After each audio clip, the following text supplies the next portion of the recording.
Very proud of how our team, when we were down 7, how we were banding together and, fought really hard to figure out a way how to dig deep and get a victory.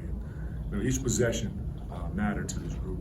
And we talked about it in timeout. We looked at the scoreboard and saw it down 7. I asked them all to breathe, take some deep breaths, and there's a lot of emotions probably going on in your head. Just dial in and have trust in one another, and trust that we will get this first stop, and then after the first stop, we'll get the second stop. And from there, made some really good decisions on the offensive end. Give credit to Terrence hitting that 3 in front of the bench, DJ hitting the floater, also went into the foul line a couple of times as he was coming off a ball screen, and then also Jaron Foles. Jaron Foles coming in down the stretch, getting the key rebound. It was well played, well done by all those young men. Move over here to Steve.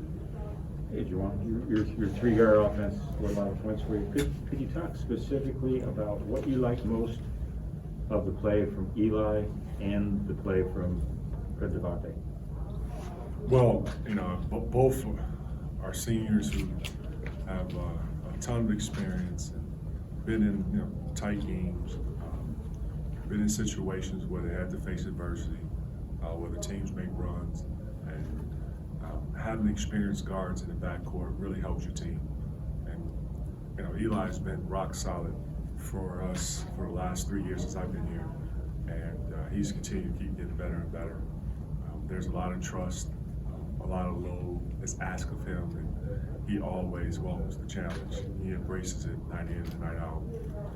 He comes to practice and has an amazing attitude and approach to get better. DJ, first year with us, still learning a lot about the system, still learning a lot about what's asked of him. But down the stretch, and being able to come in and make shots and then also make free throws when we needed the most, that was great. Let's call it what it is. It's Seton Hall. There was another close one we had that we dropped. That probably would have been a loss tonight. But I think we grew up from this. Move over to Andrew. Remember, if you need the mic, Ben is back there. You've obviously been exposed to a lot of different coaching styles. Why do you find it so important to exude calmness to your players, in those key moments? Well, it's got to start at the top with the leadership. They're gonna look at the coach and see, how the coach is reacting during whether it's good stretches or bad stretches. But let's talk about, some tough stretches that when you're down or when you made a turnover or when you missed a shot. So, all those young men have a heart in the right place to make the right plays and try to make every shot. And at times defensively, they try to make the right reads and get the stop when we need it. But there are times when it's not going to happen. So it's important for me to calm all the heads as the leader of the team, the head coach, and keep us at bay where we can be able to respond from when teams make runs or when we're down. And it's not going to always go in your favor, but you always will learn how to play and how to win from losing. Does anybody have anything else? Go ahead, Austin. Juwan, you mentioned learning from some of those experiences earlier in the season, like the Seton Hall game. What do you think your team took away from those experiences that you really saw on the floor tonight? Well, getting stops when we have to, and then also staying locked in on what is asked, whether it's defensively, what coverage you're in, whether it's man coverage, you're switching the ball screen, or you're switching everything, or whether it's getting a defensive box out so you get a defensive rebound. Those are all the little things. It does not show up in the box score, but it matters. And it results to help you win. And the little things, something that our team has really embraced. And I think back to, like the diving on the floor from Jace, at Illinois, and the diving on the floor for the loose ball at Indiana, what Bruce, came up with. Those are inspiring plays that, helps your team win. And it also teaches and shows, you know, each and every guy that when one guy can do it and he's sacrificing his body, then I can do the same thing. And I think that's what makes this group so special, because, you know, they really enjoys each other's success. We'll go back to Chris. Yeah, Brandon was a pretty good free throw shooter there on the bench at the end. Was it just a gut feel thing going with Jaron over him at the end of the game there? We needed some length. They had two big guys in there, Brand and also Young. And Young is a low block. He's very skilled, he's long, and I wanted to match size with size. Definitely go to Steve. When you touched on it with Jace diving on the floor at Illinois, and just the spirit that your team showed in that game. Now that there's been some time to reflect, just how important was what happened that day in Champaign to how your team is playing now? Well, you know, Champaign, you know, you go to a game and, you know, you look at the roster of the guys that are available, and some guys who are out because of COVID protocol, and, you know, people say, oh, you know what, you don't have a chance to win.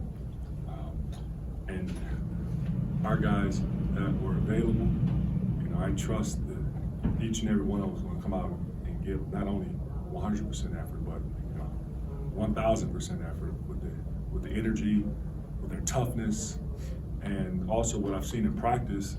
You know, I know them very well, and I've also have helped develop them. So with that, you know, I knew we had plenty, we had enough, and it just shows that the mindset of each and every individual, where we know that during these difficult times that there's no time to make excuses, because first, no one's feeling sorry for you, maybe mom, maybe dad, but you know, your opponent is not going to take it easy on you. And so our guys had the mindset that we're going to go in there in a tough environment, play against a really good team in Illinois, and going to play every possession hard, tough, compete. And I think that was a good stepping stone as far as, you know, who we are and who and what we can become. On your right. Yeah, Juwan, in a game where the fouls are being called pretty tightly, did that force you to adjust your defensive approach at all?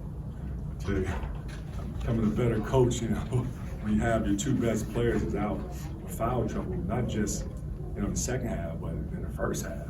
You know, let's talk about, you know, Hunter, Musa, DJ, and then, you know, in the second half, Hunter and Musa both get fouled out with a lot of, you know, game to be played, and, you know, next man up mentality. And so, you know, Terrence and Jaren Foles and Jace come in, and, you know, some will say, you know what, you don't lose that ball game when you lose two of your best players in the front court, your two starters.